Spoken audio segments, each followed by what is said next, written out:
Hello. Um, we are here in week 4 of PSPA 303, State and Local Government. It's been 4 weeks already, relatively quickly, and we made it. And you're doing great. Everybody's doing good. I appreciate looking back on week 3. I appreciate people being timely with their submissions and the effort. I keep on harping on this word effort because there's no substitute for putting forth energy. And I appreciate to see, effort in your writings and in your discussion posts. I also appreciate attempts to try to consider, your own opinions. It doesn't have to be lengthy, but it's always good to just think about the content that we're covering and what you think and how you feel and how you may be impacted.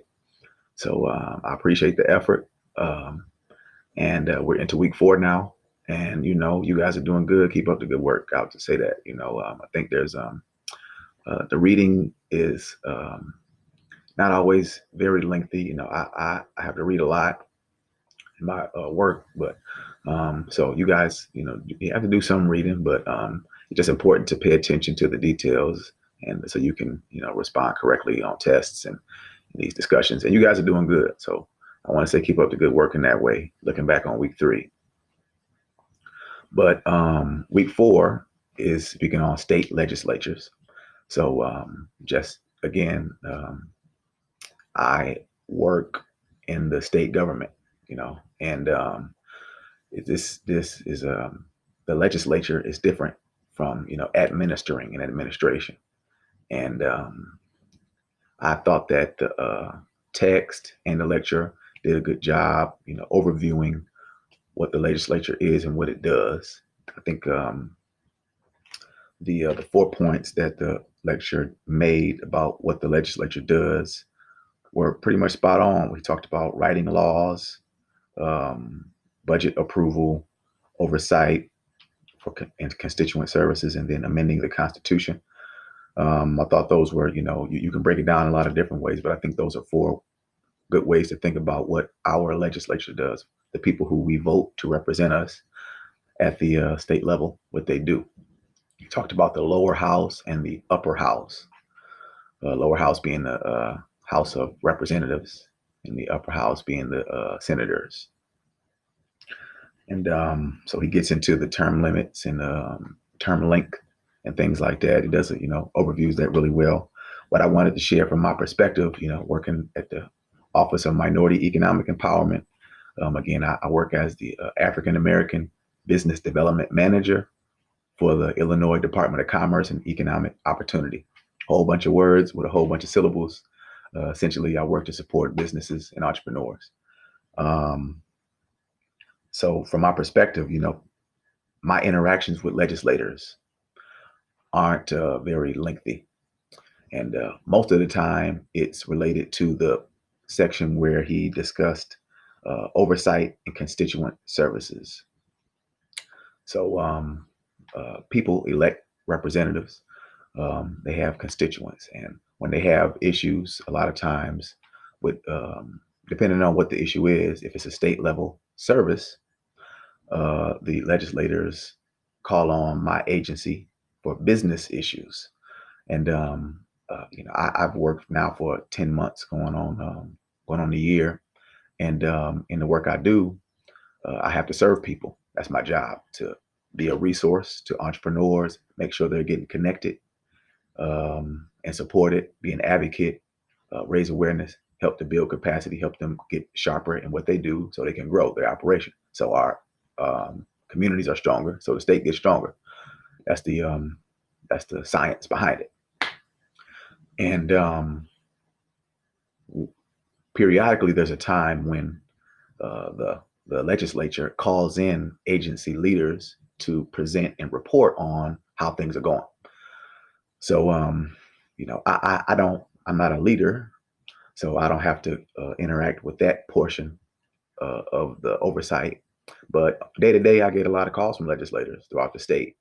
And they ask me questions about programming that we have, grants that are available. Right now, there's something called the Business Interruption Grant, We're on round two, and that's intended to provide financial support to small businesses that have had their operations interrupted due to the pandemic. I'm doing a lot of help around that, and legislators, and their staff communicate with me to try to, I try to be available to them and their constituents. So in terms of oversight and constituent services, that's a lot of the interaction I have with legislators. And so, but I did think it was interesting when they talk about budget approval as one of the roles of the legislature. Um, I see that, and something that we should all think about as citizens. I see that as in the coming years, due to the global pandemic of COVID-19, um, state budgets are going to be a lot smaller. Revenues aren't going to be coming in. People are losing jobs. Businesses aren't making money. That means tax revenues won't be as high. So states won't have as much money to provide services.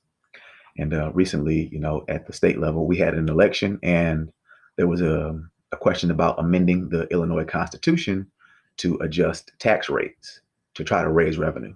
And that measure failed. It wasn't, people voted no in the majority. So another reason why that budget is going to be crucial, and state legislators making decisions about budgets is huge, especially as it relates to us as citizens and the services that we receive. And it all goes. So the budget is a statement of priorities, essentially. When politicians get to talking about, we got to tighten our belt and it's not in our budget, we got to make tough decisions. We don't have the money. The money is there. The money is being collected, but it's being prioritized in certain ways. And that's the process of budgeting. And legislators have that power. Now, I just think it's important for people, to understand that and have an idea of what's important to you. So if you, feel inclined, you need to voice your opinion about what's important to you, you and your people and your interests, in order to ensure that you and yours continue to receive the services that you need. So that's going to be really interesting given the circumstances of COVID-19 and budgets decreasing. I just see that happening. Um, Another interesting piece is that lobbyist conversation. I do interact with legislators and as an administrator on behalf of the citizens, but then there are lobbyists that interact with legislators as um, professional representatives of interest groups. And, it's kind of completely different ends of the spectrum a lot of times. And it's part of our political process that it's important to understand. And, the professional nature of it kind of moves away from uh, the average Joe because of our obligations in life and responsibilities. And, us being able to cover this just informs us and makes us more aware of how it all works. When we talk about professional versus amateur legislators and staff, and, who can afford to be a legislator and who can afford to spend months at a time away from work, depending on if legislators are paid or not. All of that is significant. And it's important for us to have a grasp of the way it works so we can interact with it with confidence and ensure that our interests are being served. So, this is week 4, module 7 and 8. We're talking about state legislatures. Um, and and I just want to see you guys continue to do what you have done. Challenge yourself, to think a little bit, and share your thoughts when you do your discussion posts and your writings. I'm encouraged to see the effort, and I'm excited to see how things go for the remainder of the course. So, again, my name is Matt Simpson. If you ever have questions or concerns, feel free to shoot me an email, and I'm happy to be a resource. So have a great week. I'll be talking to you soon.